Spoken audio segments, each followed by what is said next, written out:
time for our final best of 3 of the night. It's time for the King of Marines versus the final Brood War OSL champion. It's time for MarineKing versus jangbi. Another Terran versus Protoss is coming up now. Another great Terran versus Protoss in the GSL Korea. But of course, the last game that we just saw on stream was a Terran versus Zerg. Supernova advanced over DRG to the 3rd round of Korea to face a Protoss player, either Creator or Trust, in the last round to battle for a spot in Codes. Yep, should be an exciting match to watch. We'll be covering it later on, but here is where we are. We have MarineKing with 66 wins and 40 losses. That's 106 games for those of you guys who can't do simple math, for those wolves out there. And jangbi 1-1. He's only played 2 televised matches, but he did advance, and he is looking stronger than before.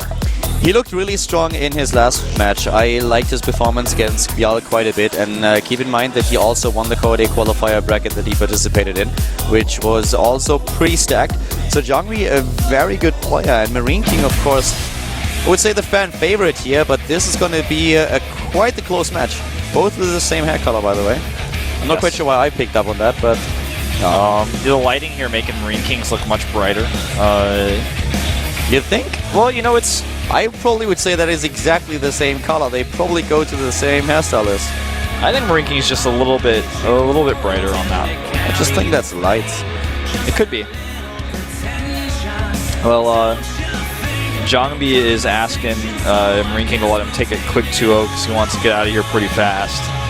You can see he's got those badges on his chest. MarineKing not able to take a win. Wait. What did he say? He wants MarineKing to take a quick 2-0?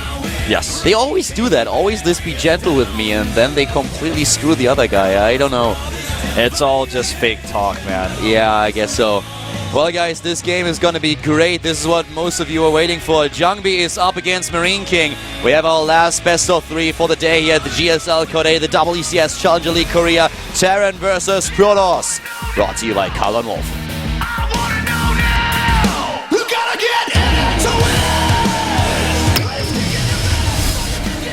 One of the most popular Terran players in the Starcraft 2 universe is starting to the top left of the map. Belchevestic. In pink, we have for the Prime team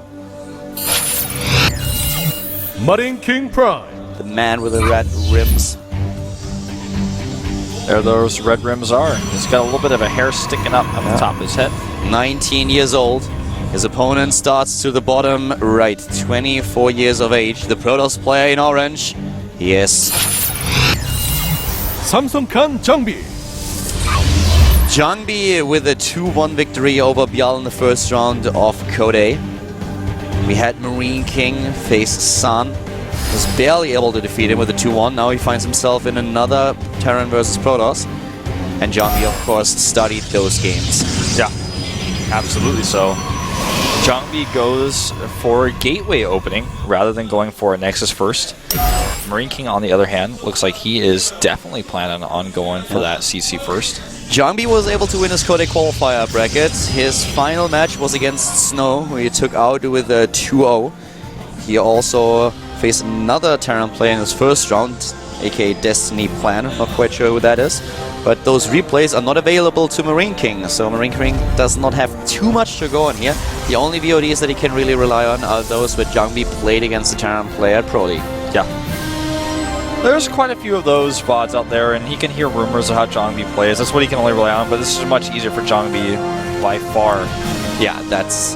Oh, we have a probe already in position. We might actually see a bit of a proxy Stargate opening here. I think we definitely will. There's no other reason for a probe to do that. It's actually super early, too, for him to be out there, so I think it's going to be the fastest possible Stargate you could ever see. There's already the pylon, and guys, keep in mind, if you want to support those players, then make sure that you add MarineKing on Twitter. His account is MKPS2. The guy has a lot of followers, a lot of fans. jangbi, on the other hand, being a Casper player, didn't have a Twitter for a long time. Now he has one. His ID is jangbi_toss. If you're a Protoss fan, add him. Also make sure that you add the two of us, at ProxyWolf for Wolf, myself, with a KH at Caldo on Twitter. We would appreciate the support as well. Tweet us what you think about these matches and the casts. Love to hear from you guys. We read every tweet. And as you can see, as expected, we have now the Stargate opening for jangbi, a proxy to the left side of the map. MarineKing without the scout so far. And of course, this is going to be very dangerous if MarineKing doesn't send a unit over to spot this. I'm not sure if he's going Oracles or if he's going Void Rays yet. He could do both. Void Rays are much stronger in this game, and Oracles are in this game, so... I would be kind of surprised if he doesn't go for the Oracle. With the positioning here, it seems like Oracle, because if you want to go for Void Rays, you can also put it on the right side, and there's the Oracle. Goes for the Oracle, and that can do a lot of damage. The Stalker already poking a little bit, or will poke at the front just a tiny little bit. MarineKing with the double gas now, has the bunker at the front, is not going to help him against the Oracle in the main base. And MarineKing is completely oblivious. He didn't even send a scout out. Yeah, well, this is MarineKing, man. He's very, very greedy, very blind, and jangbi is going to try to punish him for it here. First Oracle is ready, and we'll see if he starts a second one. So far, not yet. And when the Marines come into the main base, he can run the Stalker to the natural. Here we go. Here we Oracle's go. active. 1, 2 are gone. 2 SCVs trying to take out a few more. Doing a little bit of damage here, and of course he has to keep it alive. There's a constant threat now to MarineKing. And here's that Stalker running by I was talking about before. He's a little bit trapped in here now, but he's trying to do some damage. Yeah, so far a good reaction by MarineKing, I have to say. He's trying to pick off one of the Marines, and the Marines... Oh! He misses it. Could have actually killed it. Gonna get that SCV though, and the Oracle's recharging its energy. The second Oracle's about to be ready. And he can fight the Marines when they're in low numbers like this with the Oracles. And the second Oracle, they are both together. He could do quite a bit of damage here, but a lot of Marines are already waiting for them. At the bottom right now, we have jangbi going to this expand. jangbi, of course, a player with years of experience in Brood War. He is the last OSL champion in Brood War that we ever had. Looks like he's going to use both of them at once. He can one-shot an SCV like this. Nice micro for jangbi here, saving the Oracle. Maybe... Oh, wow, that was a close one. That's as close as it gets. There is a Widow Mine on the way, though, which is going to put a stop to this, most likely. 10 Harvesters killed, 30 to 23 the Harvester count now, but keep in mind the MarineKing has already 2 orbital commands. Oh, and pauses the game here. That is a little bit unexpected 7 minutes into the game. That's usually not a hotkey issue then. Yeah, we're going to find out very soon what is going on with that. So the situation that we have in the game now is that jangbi started the game with a one-base play with a proxy Stargate. He delayed his own command set, sorry, his own Nexus for quite some time, whereas MarineKing, on the other hand, was in a position starting with a command center, losing 10 Harvesters though, and finds himself now behind in the Harvester count, which is against a Protoss player what you would expect though. So jangbi had to do damage to the economy to even up the score. Yeah, his Nexus is very late comparatively. And just looking at the unit numbers, so you have 11 Marines out. That's MarineKing's army. That's his entire army. Only 2 Stalkers out for jangbi, who's starting to get his production up at this moment in time. He still has those 2 Oracles, which is going to be useful for him to use Revelation later on to spot where the Marines are going, spot drops, and of course to continue the harassment if the Marines move out. Exactly. He could always just sneak into the main base once again. And we just got an update by production. MarineKing, for some reason, is actually changing his mouse here. So he seemed to have a problem with his old one. I hope that is going to work smoothly, that there are not any issues. That may have been why he missed killing that second Oracle. That was really close, and it looked like he was going to get it for sure. Yeah, I was really wondering about that. It looked like he was able, should have been able to move in and take that last shot with the Marine, but then he targeted the second one, so maybe that was a bit of an issue with his mouse. As it is, we have 2 active Oracles on the map for jangbi in a good position here. The Protoss player already did a fair amount of damage to his opponent. So MarineKing has to be quite careful here. If those Oracles sneak in once again, he will fall farther and farther behind in the game. Yeah, and he needs to hope his new mouse is better than the old, because you know, you never want to be using equipment that is either at the time giving you a problem with drivers or whatever it is, or maybe he got some dust in his, you know, where his optical sensor is, whatever happened. I find it a little bit interesting that he has a spare one with him. Yeah. That is usually not something that a lot of pro players really do, at least not from the ones that I talk to. So he has a spare mouse with him. Maybe he expected it at some point to already die. Yeah, that's a little bit stranger. Maybe he's asking, you know, from some of the other programmers who are here. It looks like he's ready. We have a countdown, and we're going to resume the game in just a few seconds. So it looks like everything is going back to normal here. So 7 minutes into the match, this is when the break occurred. We're jumping into the game right away on Belshia Vestige. MarineKing up against jangbi. As you can see now the double SCV production will put MarineKing in a spot where he catches up in the Harvester count. And as long as jangbi doesn't even have his second Nexus ready, MarineKing should be able to close that gap quite fast. The late eBay here is really hurting him because he doesn't have the ability to make missile turrets. He's losing already 2 more SCVs, 2.5 really, and another one goes down. Yeah, that's exactly what you want to do when you're the Protoss player in this case, moving around the map with the 2 Oracles, doing as much damage as possible. He does a really good job here, I have to say, a lot of kills on both of these Oracles. Yeah, even killing some of the Marines there, gets away. He's just going to constantly threaten him. And even if he forces missile turrets, that's 100 minerals every turret he makes. 15 units killed in total, 13 Harvesters. That was a very good harass. Double upgrades now for jangbi, and he's keeping MarineKing busy. He's going into the main base once again, and the Widowmine takes it out. Yep, and the Widowmine does not actually do enough damage to kill any of those SCVs, so they remain alive. And now the switch into the robotics facility. Yeah, he's starting to tech up. He's already getting 1-1 upgrades. That's going to push him very far ahead of MarineKing, who starts +1 behind with only 1 eBay. Yeah, he already has 3 barracks so far. He's now going into the Stargate. Starport, that is. Yeah. He starts his own oracles. He's like, God, have a taste of your own medicine.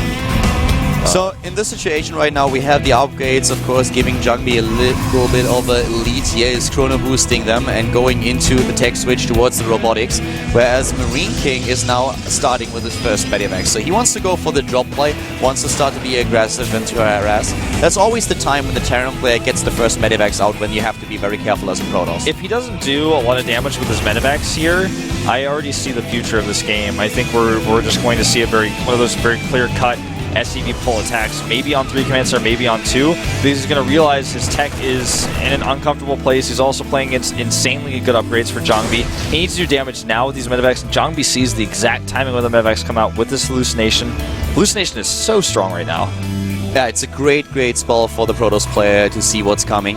And you want to know when this SCV pull is going to happen, because this is one of the most dangerous things that you can encounter. If you're not ready for it, then you might just lose the games right there. We have for now still the Oracle being active on the map, and there is immediately a reveal, which you mentioned earlier.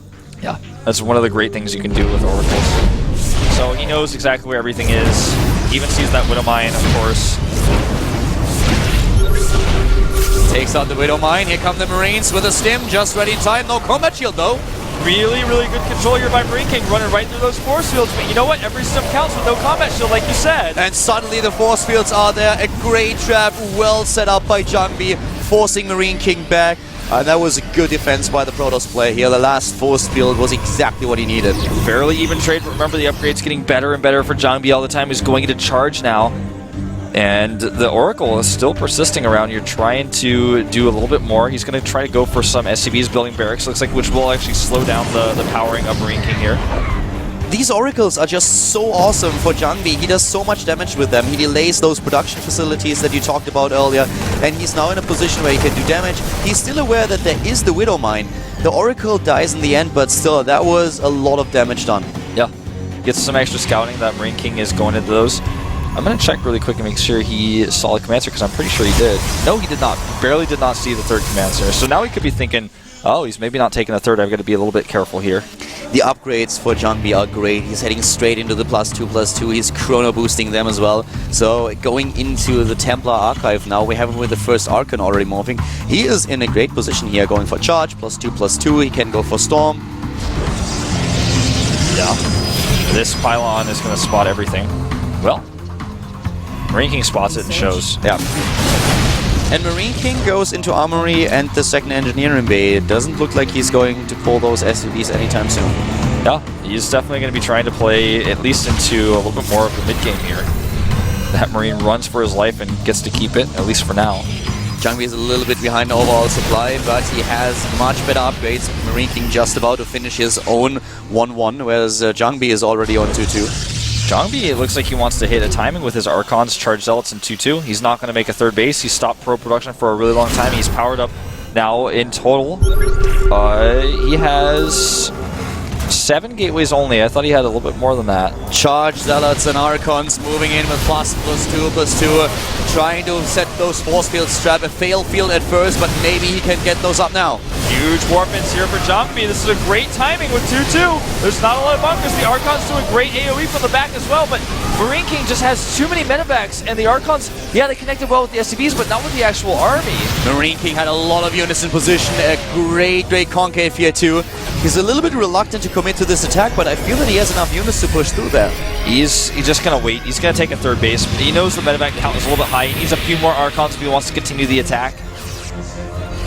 You know, he could have tried it, but he wants to play this one safe. Yeah. A lot more Archons. 32 Harvesters killed. We have 37 to 50 Harvesters. And MarineKing with a lot more army supply is now trying to push this back. He's moving in, stimming once again, chasing those units down. Hellbats even helping out here. The Archons were not fighting. They were targeting down supply depots. It's never what you want. Now they're starting to connect with that bio. MarineKing with a Sutter stab the force field once again, not enough, and jangbi is on the retreat, losing another Archon to his opponent. jangbi's sticking around here, I feel, way too long, and now he's lost his entire army. MarineKing is just stimming and running. He knows he has the medevac count to support this many stims. MarineKing with Warcraft 3s around there, surrounding the poor Zealot and then taking it out. Yeah, Storm is on the way for jangbi, but he doesn't have anything to support it. He's got a few more gateways on the way, but that third base is a fantasy. If MarineKing decides to push through, even though all his bio units are on low health, then Storm won't even be done in time. Yeah, he's just going to go for it. Storm is almost ready. Something that, of course, MarineKing does not know. He only sees the High Templars here. jangbi is hoping for a miracle. He's got his fingers crossed right now. So far, so good. Yeah. So far, so good. MarineKing goes for the third, which gives him the time he needs. But also, a lot of the Bioforce has been healed. jangbi doesn't even try to defend this third base, but now we have the Storm ready. With good Storms, he might be able to turn things around here. Here we have MarineKing moving in, eating that Storm, eating one, eating two. Oh my god, those Storms right at the back. He surrounds MarineKing's army, he crushes it, surrounding those last few Hellbats. The Archons connect. Even Thor, the God of Thunder, couldn't cast better Storms than this. jangbi eliminating the bigger part of the army, and he is still in a lead with his upgrades. This is the jangbi that made fangirls scream all over YouTube. Those are those Storms that we all know and love, and those Storms were incredible. He hit it behind the army when he knew his Zealots would be coming from the other side, so MarineKing either had to run into a pack of charged Zealots with better upgrades or into Storms. He had no choice. He had nowhere to run. Yeah, MarineKing getting his army up again. He lost so much in the last encounter. jangbi trying to send a few Zealots to the top right to harass that mineral line, but MarineKing is already expecting it. Yeah, he will be able to move in here and save his SCVs, but not before losing a few of them. jangbi doing quite a lot here, and he's back in the game. Yeah, he really is. I thought he might be dead there, but the Storms was able to hold on against that. MarineKing, though, on 3 bases, rebuilding his army, trying to catch up on upgrades. jangbi made a tough choice to go into 3-3 here instead of waiting and getting more army to defend. And with a 3-3, he will once again be a complete set of upgrades ahead of his opponent. That is MarineKing's weakness here, and we have Storm. MarineKing doesn't have ghosts or anything. So this is going to get really difficult for MarineKing to pull off, especially since jangbi is also ahead in economy with his 58 Harvesters and the third base as soon as it's done. The Stargate still is not spotted by MarineKing. A bit of an oversight, but that's also a new warp-in point for him to use Zealots to run into the natural. And the Hellbats continue to come out here. They don't have any upgrades, though. So that's something to think about. MarineKing refuses to get any kind of ghosts here. He needs the perfect micro, the perfect splits if he really wants to work against the Storm without having EMPs or snipes. This is what he's known for, you know, not always skipping the ghost, but just beautiful micro and control in these big engagements. MarineKing will have 2-2, same upgrades as his opponent for a little bit, not for long though. He tries to catch this drop, but he's not able to do it. Zealots will go right into the main base. There could be a huge warp to accompany them. And here comes the Warp Prism into the main base with the Zealots, and he warps in right away. 3-3 is going to be done. Could go for the Armory. If he gets the Armory, that means no 3-3 for MarineKing. It also means no more Hellbats. Looks like he's just going to go for SCVs instead for now. MarineKing is heading towards the third, and jangbi warps in units to the top left, but he is ready. Here comes the pain. One storm goes down, not the best one, but this is a choke point. MarineKing coming from two sides, however. MarineKing being supply blocked. There's still units in the top left. Great and MarineKing moving in from two sides. The storms are awesome, but the position for MarineKing is so good. MarineKing's position is too good. He's got a flank. He's crushing jangbi's army. Another good storm hits, but there's too much healing power here. jangbi's army is caught between a hammer and an anvil. MarineKing is moving in, taking down the third once again. Third base is definitely going to fall. The Warpman of Zealots here looks desperate, and jangbi now at half the supply of MarineKing. GG! For just a second, it looked like MarineKing is going to get jangbanged here, but then we had the Terran player step it up, and this position was amazing, crushing his opponent from two angles. It looks like he's lost the game. Dude, you won. MarineKing, he's one of those, sometimes he's one of those cry when you win, cry when you lose players, but he's definitely, he deserves some stress after that one. I mean, you can definitely tell that he had a tough time in that game. It was not an easy win. I thought it would be much more difficult for him to pull this off, especially since he didn't have anything to counter those High Templars directly. And he moved so well in the last engagement. He dodged those storms, he attacked from two angles at once. jangbi was completely overwhelmed there. He had a few units in the top left still doing damage to MarineKing's main base, but it was not enough. Yeah, not enough at all. But MarineKing knows that if this attack fails, if jangbi defends at the bottom left, then MarineKing will be far behind in the game. Map number 2 is going to be Daybreak, a much more normal and standard map for these two players to play on. This is pretty tense here. jangbi just showing some excellent storm control, but he did not have enough army when he was using so many warpins in the main base of MarineKing to hold from two sides. I also have to say that I really think it's quite impressive that MarineKing is able to get back into the game after he had this problem with his equipment. Yeah. That's something that a lot of players will struggle with because they're really affected by these breaks. On the other hand, I guess the same is true to a certain extent also for jangbi, but for MarineKing definitely a lot more pressure having to change his equipment here mid-game. And also, after jangbi did so much damage in the early game with his oracles. Yeah, it was a really, really stressful game all over from MarineKing. The storms, his outrun buys, the storms when he went for that attack especially, and even the warpins on the main. Those storms, I mean, he takes down the third base. jangbi doesn't even try to put up a fight because he knows exactly that there's nothing he can do. MarineKing walks towards the natural, and then suddenly these two godly storms that take the entire army of MarineKing apart. That was the point where jangbi suddenly looked really strong once again, and he was continuing to get out this upgrade lead that made him, just put him into this position where he could compete with MarineKing. Exactly. jangbi just, he said, I'm going to sacrifice my third, I'm going to get those storms, and the storms were excellent, some of the best storms we've ever seen, but in the end it was not enough. MarineKing's army is just too big. Yeah. You know, if you have storms, that's great, but you still need that zealot buffer, and you didn't have enough army there. MarineKing coming in from two sides, sandwich him, like you said, it was like he was in between an anvil and a hammer. He just got crushed. And guys, while we're waiting for the second game to start, if you want to chat with a few StarCraft 2 fans out there that share the same passion as you do, go to QuakeNet, go to IRC. If you don't have a client, then just jump on Google and Google for web IRC, and then go to hashtag GSL. There are a lot of people in there chatting right now, talking about the games that are happening here. And the next game is probably going to be as amazing as the first one. I hope that we're going to see a 3-map series between the two of them, because game number 1 was already quite exciting, and I hope that we will see a little bit more of that. Yeah, I think so. Right now, just MarineKing is checking his mouse settings again, and he says he's sorry about that.